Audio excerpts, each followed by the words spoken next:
Sud Radio Découverte Tourisme, Stéphane Zeremeta. Bonjour Stéphane. Bonjour Jean-Marie. Directeur éditorial des Guides Le Petit Futet, direction la Suède ce matin. Absolument, des forêts, des lacs, des montagnes. La Suède, c'est vraiment la destination idéale pour se mettre au vert. En plus, tout est mis en œuvre pour favoriser un tourisme éco-responsable. Et aujourd'hui, je vous propose de découvrir l'ouest de la Suède. 3 provinces aux entités bien marquées, qui est le Bohuslän, le Dalsland et le Västergötland. C'est pas évident en prononciation le suédois. Hein. On n'a pas eu. Västergötland. Ah, vous le faites beaucoup mieux. Ouais. Alors Göteborg, d'abord. Tiens, ça c'est un nom qui doit sonner et résonner aux oreilles des amateurs de football.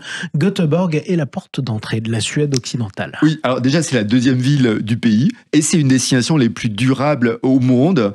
Ça se visite à pied. On se balade d'ailleurs dans les petites ruelles du centre historique, plein de cafés branchés, de boutiques vintage. On va découvrir la tradition du fika. C'est la post-café-pâtisserie, vraiment très appréciée des Suédois. Et puis après, on va il y a plein de parcs luxuriants de la ville, notamment le Kungsparken ou le Botaniska, jardin botanique, j'imagine. Et c'est qu'on va aussi prendre le large, explorer l'archipel de Göteborg avec des îles, Stirso, Vrango, Donso, Ono. Ça va nous donner un peu un aperçu de la vie côtière suédoise. On va pouvoir savourer des fruits de mer, c'est incroyable. On va faire ça dans les petits villages de pêcheurs, ce sera très sympa. Et puis ensuite, on part à la découverte des 3 provinces de l'ouest suédois. Alors on va commencer par le Västergötland. Le Västergötland. Celui-ci, région marquée par la présence imposante des lacs. Donc on va faire des balades en bateau, il y a plein d'oiseaux qui vivent ici. Il y a aussi beaucoup à voir d'un point de vue architectural. Notamment, il y a un magnifique château baroque de Lako. On est sur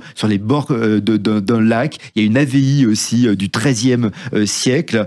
Alors, dans cette ruine aussi, dans cette région, il y a aussi des ruines, d'anciennes églises de Suède qui remontent à l'époque viking. C'est assez incroyable. Si on prend sur l'autre province, le Dalsland, qui est surnommé la région des lacs, alors là, on est plongé en pleine nature, des forêts denses, des lacs aux eaux cristallines. On va plutôt faire ça en kayak. La faune ici est absolument incroyable. D'ailleurs, on va croiser des élans, on va croiser des castors. C'est vraiment très, très sympa. Oui, ça doit être magnifique. La région aussi de Bohuslän qui mérite le détour. Là, on a une côte très minérale, bordée par plein de petits îlots. C'est une destination préférée des Suédois.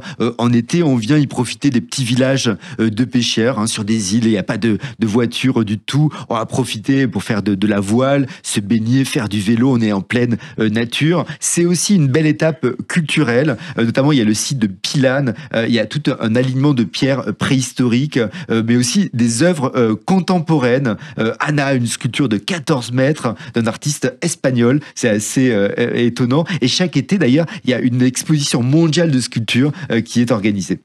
Et puis on termine par un mot sur le large éventail de randonnées qu'on peut faire dans l'ouest de la Suède. C'est vrai que c'est le paradis des marcheurs. Il y a un sentier côté à Kulstigen. C'est 376 km. Ça va falloir du temps. Quasiment plus que l'été, je sais pas. Ça prend du temps. En tout cas, on est entre roches arides, mer, villages colorés. On a un sentier long de 300 km. Bohuslän, lui, est parsemé de chutes d'eau, de châteaux, de collines à grimper. C'est absolument incroyable. Il y a aussi des régions plus sauvages avec des forêts de conifères, des lacs, faune et flore vraiment très riches. On va pouvoir faire du camping. C'est vraiment génial. En tout cas, cette Suède de l'Ouest, c'est vraiment une plongée en pleine nature. Après le petit côté urbain de Göteborg, mais là, c'est vraiment assez incroyable. Une belle destination pour ce printemps et cet été. Eh bien, merci pour cette escale rafraîchissante. À samedi prochain, Stéphane. Avec grand plaisir.